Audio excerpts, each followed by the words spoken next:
Hi, and thanks for joining me and my two Bengals for another Quirky Rhyme. I'm Kimi, a trainer of English accent and pronunciation.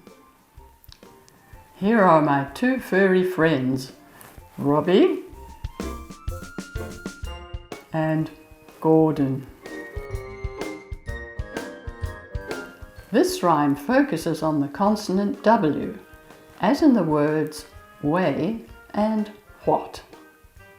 It shows what can happen if you try to levitate.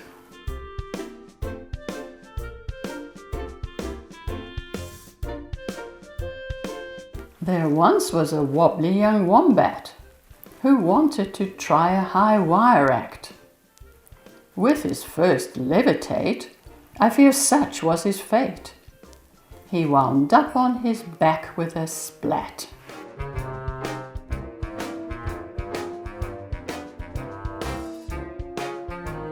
There once was a wobbly young wombat who wanted to try a high wire act.